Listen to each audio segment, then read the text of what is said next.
What's going on, car guys and car gals? It's Lou Ramirez. And it's Fred Lenartz. And we are brewing solutions on the Car Guy Coffee podcast with this strapping young man, the one, the only John Fitzpatrick. Welcome to the show. Thanks, man. Oh, man, we're happy to have you here, man. Good to be here. You know, a little story, you may not know this, but the very first time I ever went to an NADA was with a Force Marketing badge. You guys hooked me up with one. I was like, because I was one of your clients, and we did business for you, and I was like, hey, I want to go there, and you were like, yeah, sure, we got a pass for you. So I showed up, you got me the pass, went inside, I had a good time. The very first time I was overwhelmed by how big it was. I remember being like, man, these events are gigantic. And you guys had a great booth that year. And this was years ago, guys. I mean, so so you can see you guys been doing it a long time. Because if it was back then, it was back then. So. Yeah, that's right. So it's our 20th NADA this year in a row. Wow. Which they give a lot of credit to. And the way that it works is for every certain amount of square footage, you get a certain amount of badges. And we've always been the mindset of go big or go home. It's kind of the Super Bowl of auto. Yeah. And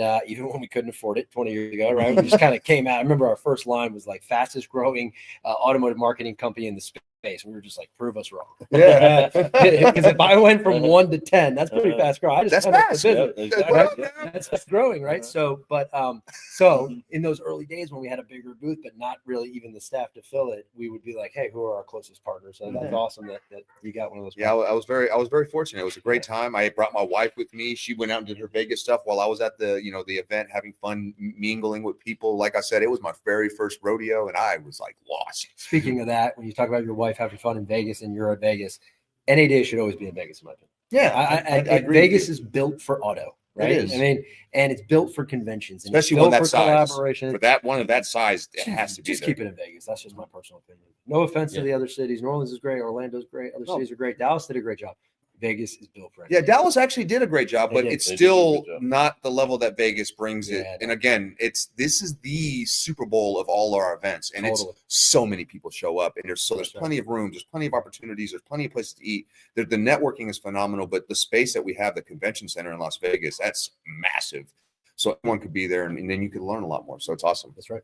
You guys gonna be broadcasting from there? Oh, of course we are. You know, we're gonna be there having some fun. I'm sure that we'll run into you guys out there. I'll come back again if you'll have me. We'll see how this one goes. Yeah, we'll see if I get an invite back. Yeah, definitely. We'll definitely reach out to you and see what you guys are doing, and maybe we can do a quick one. Maybe we'll run by the booth real quick and get an interview at your booth. That would be a lot of fun. But again, be full circle for me, so it'd be really neat. But your father's phenomenal too. He loves what you're doing, and he's very proud of you, right? But you're carving your own path in your own way, which is neat because you both are in a similar sector when it's automotive, but what you do for automotive are two different things, yet similar. So you guys are helping market people, helping people get out there and be better. So that's pretty awesome stuff. Inspiration from your father, though. How did he inspire you to do what you're doing today? Well, he's inspired me every day. I mean, I bet. Right? I mean, I like to say I got my, and I'm here for the Florida Georgia game, partly for this event, right? I'm a big Florida Gator. I met my wife there. She's a big Florida Gator, married into a Florida Gator family. And so we're going to go into number 5 Georgia and probably get our butts whipped, but you know what? We're going to root on our team. So that's what we're teaching our kids is you root your team on no matter what. Right. And so anyways, but no matter what, but I got my undergrad degree from UF. I got my grad degree from Jim Fitzpatrick. Right? And whether growing up visiting dad in a dealership, I was the kid driving around in a golf cart. I was the kid that was very inquisitive, saying, "What is that? How's that?" And then he'd walk me through the dealership and explain everything. What I learned was that it's such a big industry. People are passionate about it. It's a great business. It's not going anywhere, right? And how can I play my role in that? And as a marketing, guy or kid, really, right, coming out of college, it was like, John, there's a lot of money spent in marketing, and there's a lot of people figuring out how to be efficient with it. If you can figure that out, there's a huge business for you. Yeah. And that's what we've been trying to do is figure it out, right? Figure out how we can be more efficient with the dealer's ad spend. Unfortunately, 20 years later, we're going to celebrate 20 years next year in business. 20 years later, there's still a lot of money wasted in advertising and marketing. And because it's one of the 3 biggest expenses on a dealer's, balance sheet, P&L, right? You've got your people, you've got inventory. Inventory first, people second, third is marketing and advertising. So if you save money there, you drop it immediately to the bottom line and you're more profitable. That's 1. 2, if you're more profitable, that means that the marketing's successful. So that means you're probably driving a better customer experience. You're driving more personalization in the car buying process. You're connecting the fact that the same person that buys the car and the OEM drives this, so the dealer drives this, which is sell, units in operation, right? However, 70% still today, maybe 60 for the good guys, right?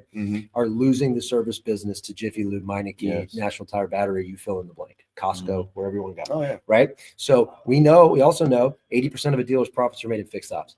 We also know that the person driving that car, they believe they have one conversation with you. They believe they have one relationship with you. Even though you sold them the car, you can service the car. And if I service the car, I'm 7 times more likely to buy my second car from that dealership. Did you hear that stat again? 7 times more likely. Listen, dealers. If I service my car there, that same place I bought it, I'm 7 times more likely. Now I put a multiplier on that.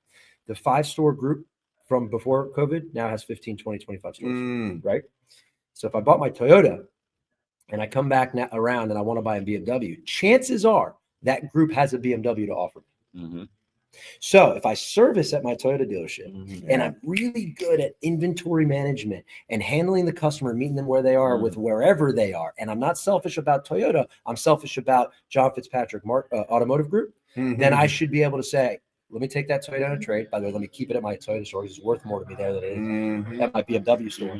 But let me also bring you over to my BMW store and sell you my BMW. There's massive opportunity right there in the space for us technologists and marketing folks and all of us vendor community to help dealers figure that out. That is the customer experience the customer is dying for. Oh man, and it's great like point. Dreaming up the exact experience we want, creating the experience we want to deliver is at our fingertips now. It's at our fingertips. Right? We can actually mold it and bring Dream World into reality. And that's why we're at this conference. This is the inaugural event. Why is it that this is a place you have to make sure you prioritize? Because it's all innovative, right? It's AI is the driving concept at DealerConnect, right? And I love how auto can be innovative, but sometimes we're a little late because we have to drive the now. I've got units to sell. I've got numbers to hit. Now. The OEM's telling me I've got to put this many. So how do we perfectly walk the line of being innovative enough to fit market fit? Yeah. And that's the challenge that we always have. And so as vendors, how much are we putting truly into innovation if market fit doesn't meet it? I'll give you an example, right? All of the DR tools that were out there and had been innovating for so long, and then get scooped up once a global pandemic happens. Boom, just like that. Right. Yeah. But had a global pandemic not happen, those businesses do not sell for 9 figures. No, they don't. They're still operating as they are. We're still sort of figuring digital retailing out. Right. And we're just sort of slow to move. Meanwhile, the customer's like buying cars on Carvana and Tesla out of the phone right here, right now. So, do we need another moment like that? Hopefully not. But we can get closer to driving innovation in auto, which is such a major category, and bringing the dealers or the vendor community rather together to collaborate, because that's the other big thing. Collaboration is key. That's been, to me, has been the thing that we've needed since all that, the right post-COVID. As soon as that ended, we needed collaboration, and there was too much of this still. And vendors, please collaborate, make it better, make the code writing unique, make it all to be where they can speak together so that we can all work and everything for the customer who's buying the car seamless. It makes it so much better for all of us. Let's quit fighting and instead let's put up something great for everyone and make the future bright for the whole automotive industry. It is bright, don't get me wrong, but let's do it faster, let's do it quicker, and let's do it better. Let's do it now. Totally. Yeah. We're a big strategic partnerships are actually a focus of ours for that. I want to put my money where my mouth is here on this topic. So we've got internally a 1 + 1 = 3 strategy that we talk about. We say, hey John, I got a 1 + 1 = 3. Maybe one of the VPs or something. Okay, talk to me about it. And in one case, it was, we have a lot of clients that operate with automotive masterminds. Automotive masterminds doesn't take that data and bring it into digital marketing. They do mail and they do email. We don't do digital marketing. Maybe if we had a partnership, we could do that. It took us 3 years, but we put a partnership together with them. We ingest the automotive. So listen to this. If you're an automotive masterminds client and you're a force marketing client, it costs you $0. And we take that data you already pay for, BPS score and all, we utilize it to build automated strategies into who to go after in your marketplace based on the score. We are let me tell you this, 29% decrease in cost per conversion when we take automotive master data mine and put it into our system and let it run. Okay. So that's where it costs the dealer $0. Yeah. $0. You're already paying for that. You're already paying for us. Let's go. Let's go. So we did the same concept with Devin and John Klavidacher at Impel. They've got some great conversational AI tools. Yes, they do. Right. And we said, you know what, we could go build that tool, or we could just partner with them and we can figure out how to do some interesting things together. It's collaboration, baby. I'm loving it. I'm loving seeing Dave this. Steinberg at Four Eyes is another one. Great. He's done a great job with bringing in the data in a Snowflake environment, and pulling it out of the CRM and normalizing it and cleaning it. And you know what? We could build that too, but instead we could partner right now, and we could bring product right now to the dealers, right? So those are just three that come to mind. You do have to be choosy. I say pick your pony. It's like a race, right? Pick your pony wisely. Bet on the jockey, just like you would in a race. But what I'm finding is that the collaboration through partnership is allowing us to excel these dealer partnership relationships in a very meaningful way. And again, it costs them nothing. Yeah, it was just the fact that you guys combined each other's forces and no pun intended, yeah, exactly, and really made it work. And that's what's so important that we do. And I'm glad that you're doing that, man. Kudos to you for realizing that's something that needs to happen in the future. And I'm sure there's going to be a lot more announcements with collaborations. Anybody that's listening to this, if you think, if you've got something that, you know, whether it's on our roadmap or not, if we could sit down and have a conversation about how it can make the bet more value to the dealer, that's my big thing. How do we drive more value to the dealer? How do we make it more simple for them to operate their business, right? From a marketing and communications perspective, if we can drive simplicity into that, if we can drive transparency into that, where the ad dollar goes, whose hands are in the data cookie jar, whose hands are in the commission cookie jar, they will partner with us in a meaningful way, and we can grow each other's businesses. That's a big old stamp on that. That's the truth right there. And that's what we all want. And that's what we need. We need to make it easy, transparent, and very clean for them to be able to just knock it out.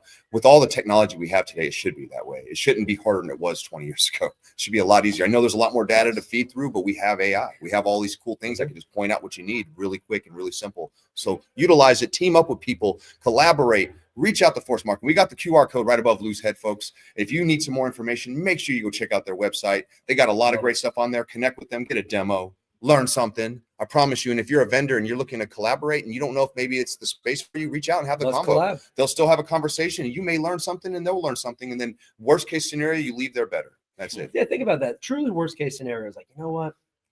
There's a little bit too much of the same of what we're trying to do. So respect, great that we learned a little bit about each other, but this isn't going to work. That's the worst case scenario. Why not have the conversation about how to make things better? But friendships come from that, my friends. They do. And you never know what 5 years from now looks like either. Because everybody's transforming. And right now, with the way technology is, be ready for you to transform too. Yeah, that's right, man.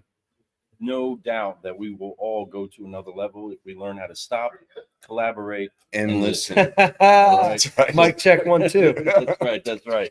Well, car guys, car gals, you've been brewing solutions with us. We are having fun, getting ready to wrap up this event. Looks like signs are coming down. People are about to make their trips back home to implement the things that we've been discussing. This has been the first of many to come, but conversations that are constantly all about exactly what we've always been talking about, and that's brewing solutions, advancing this incredible industry that we are so honored to be a part of, with awesome people that definitely want to take it to the next level and see how much we can push each other to go to the next level. But to do that, we like to drop F-bombs. So if you didn't learn the moves, it is to forgive, focus, and fly so we keep growing. So help us out as we wrap it up. Hands on the shoulders on 3. This is the thing. 1, hands done too. 3. Okay. Forgive, focus, fly, and keep growing, keep growing.